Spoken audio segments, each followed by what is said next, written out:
Bago tayo magsimula, ipopromote ko lang ang Mystic Queen Power Bracelet. So para sa mga naghahanap ng Evil Eye Bracelets, available na po ang dalawang klase ng Evil Eye Bracelet sa ating shop. So meron tayong Selenite Evil Eye at Obsidian Evil Eye Bracelet. So parehas lang merong protection and cleansing properties. Ang kaibahan nga lang is ang Selenite is nagre-recharge rin siya ng mga crystals and semi-precious stones na kasama niya. So pwedeng isuot nyo to alongside with other bracelets and i-recharge din niya yon. Ayan. And marami rin tayong iba pang mga bracelets dito for protection and also for healing, attraction ng money, love, and prosperity. Ayan. So, lahat po yan nasa aking online shop. Pakicheck nyo na lang po. Lahat ng link ay nasa description. Happy shopping! Cancer, hi! Welcome to Mr. Queen PH at ito ang inyong weekly reading ngayong September 11 to 17, 2023. This is a general reading sa maaari kayong makarelate, maaring hindi. Just take what resonates. Panoorin nyo rin yung Sun, Moon, Rising, and Venus signs ninyo para sa iba pang mensahe. Meron tayong video na nagpapaliwanag tungkol doon. Link on the description. And thank you so much po sa lahat ng sumusuporta dito sa ating channel. And just a reminder, Cancer, that you have the power to create your own reality. So gamitin nyo lamang ang reading na to bilang gabay. Okay, let's see your overall energy, Cancer. Ano yung overall energy nyo? You have the 7 of Coins. Kailangan nyo ng patience sa trabaho. Oo.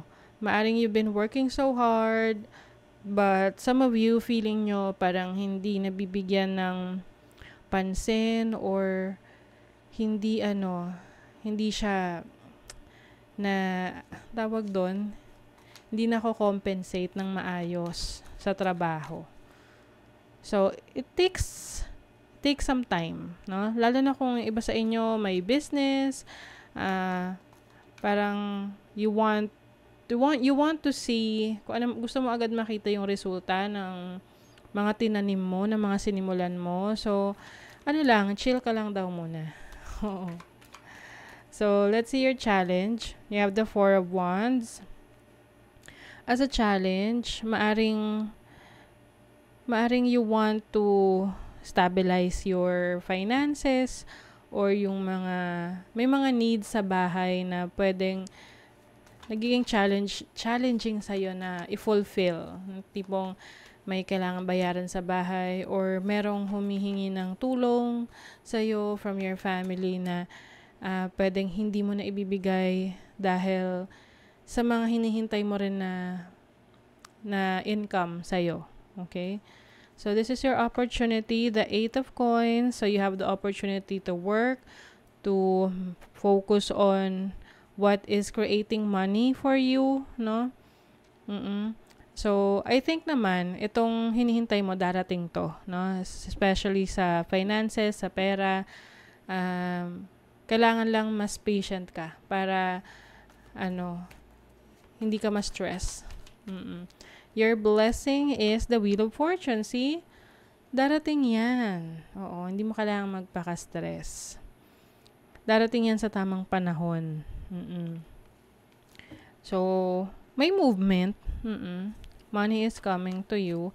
And I also see some progress, no? Sa trabaho mo, sa career mo. Maaring iba sa inyo, meron kayong mga bagong skills na pinag-aralan. Tapos, kumbaga paunti-unti nakikita nyo yung pagbabago ninyo for the better dahil mas gamay nyo na yung ginagawa nyo, mas alam nyo na yung ginagawa nyo. So, you have the 5 of Wands. I'm sensing some pressure para sa inyo. Pwedeng merong kumukuha ng attention ninyo. Parang, siguro may nagpe-pressure sa inyo na bigyan nyo sila ng pera or tulungan nyo sila. Ganon. So, ikaw naman parang, teka, sandali, saan ako kukuha? Ganon. So, King of Wands. I'm seeing some limitations here. Pwedeng distracted ka because of yung demand sa'yo sa trabaho, demand ng family mo sa'yo. So, parang You feel stuck. But don't worry kasi as a blessing, eventually, may movement yan, may pagbabago. You have the moon. So, this is your energy. The moon. So, I think this is your belief sa sarili mo, yung pagtitiwala mo sa sarili mong kakayanan. Minsan kasi, parang mabilis kang panghinaan ng loob. Sometimes you worry about the future. So, it's time to focus on yourself, no? Yung talento mo, yung galing mo, maniwala ka sa kakayanan mo. You have the 5 of coins as a blessing. So, ayun na nga. Kung nagkaroon ng financial struggle in the past, makakaahon ka na dyan, makakabangon ka na. Things are changing for the better. Lalo na kung itong nagkukos na to ng problema sa'yo financially is related sa mga needs ng family mo, yung mga breadwinner dyan. So, let's see what else pa for Cancer. You are exploring. This is self-reflection. So, iniisip mo siguro, ano pa yung dapat mong baguhin, i-improve sa sarili mo. Truth and justice. Legal matters. Yung iba, meron kayong mga asikasuhing papeles related sa trabaho ninyo or mga kailangan yung asikasuhin. Lalo na kung kung ayo ay mag-abroad. Oo. Mga papers. Yung iba lang walang gana, no. Parang, alam nyo kasi epekto ng ng full moon, nakakaloka, no. Ang bigat. Parang ayaw mo kumilos. So, anyway, sinabayan pa ng pag may period. Okay. So, there's abundance. Don't worry, Cancer. Dahil darating rin naman ang prosperity, ang abundance sa inyo.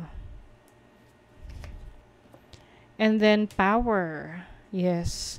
Yung determination mo, yan yung magbibigay sa'yo ng lakas para i-pursue yung mga goals mo, to keep moving. Sabi nga, keep your eye on the prize. So, you're going to keep your eye on the prize.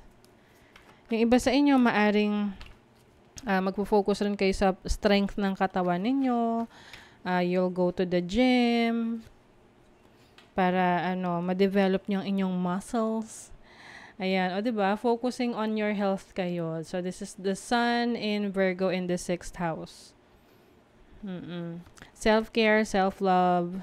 You have Venus and Aries in the 1st house. So, maaring marami kang, marami magkakagusto sa'yo or ma-attract sa'yo. Especially if you are really taking care of yourself and taking care of your body. So, mag-ingat na lang sa mga hindi magagandang intentions dyan para sa'yo. Okay, and then you have Mars in Capricorn in the 10th house, which is your career. I think you're going to be more aggressive in achieving your goals pagdating sa career mo. Oo, lalo na dun sa may mga gustong maging boss, makakuha kayo ng leadership role or mas mataas na position sa trabaho. So, isa yan sa i-goal ninyo. So, sa money, career, finances, you are manifesting your dream life. Ayan. So, yung iba sa inyo, keep on manifesting. Just make sure na you are also taking action towards your what you are manifesting kasi it requires action. Don't fear failure. Ayun na. Yung iba natatakot mag-fail. But be afraid of regrets. So, baka meron kayong gustong subukan na opportunities sa career, sa trabaho ninyo, pero nagdadalawang isip kayo, maybe because of your past experience. So, remind mo lang daw yung sarili mo of your greatness and be more optimistic. Kasi yung worries na yan, yung nagbablock sa success mo. Okay, so sa love naman, you have the chaser. So, parang baka may naghahabol sa'yo. Tapos, ayaw mo na. may manghahabol, baka hingi pa ng chance. But some of you, maaring hindi nyo na to bibigyan ng chance, or pwede rin namang hindi pa kayo ready, merong interested sa inyo but you're not yet ready, nakalock pa ang inyong mga puso. Oo. So, if you're not yet ready, huwag nyo namang madaliin. So, okay lang yan. Hayaan nyo siya maghabol.